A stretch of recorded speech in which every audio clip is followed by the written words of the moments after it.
go history. That's why it's important to know history. No. This week in history, the Cold War, 1962.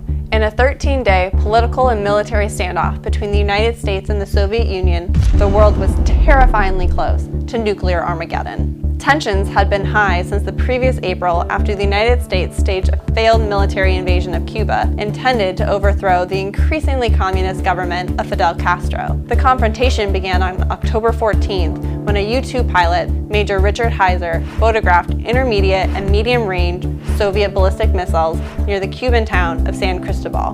While some advisors to President John F. Kennedy argued for direct airstrikes on October 22nd, Kennedy found a middle course and imposed a military quarantine on the island, demanding that the Soviets dismantle and withdraw all offensive weapons back to the USSR. From there, the crisis escalated and lurched as calculations and miscalculations occurred, and communication and miscommunication transpired between President Kennedy and Premier Nikita Khrushchev. At the height of the crisis, U.S. Strategic Air Command missiles and man bombers had been ordered to DEFCON 2, just one step short of nuclear war. On October 27th, now known as Black Saturday, a U.S. U-2 reconnaissance jet was shot down over Cuba as Castro declared that he and his comrades were ready to die in the defense of their country rather than submit to U.S. occupation. As the crisis threatened to spin out of control, Kennedy bypassed his advisors and actually sent his brother, Attorney General Robert F. Kennedy, to secretly meet with Soviet Ambassador to the United States, Anatoly Dobrynin.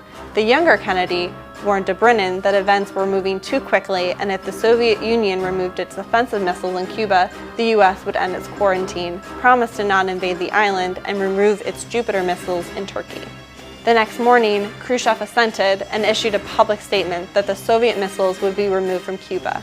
The two nations and the world had lived through Black Saturday and prevented what surely would have been a nuclear holocaust. So Kennedy was actually largely influenced by Barbara Tuchman's Guns of August, which talked about the lead up to World War I in 1914 and how everything just spirals out of control. And so Kennedy was an avid fan of Tuchman, and he kept repeating certain lines from her book saying, "How will the world remember this moment?" And so thanks Barbara Tuchman, because Kennedy listened to her.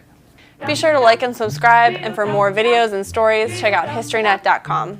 Just do it. Okay.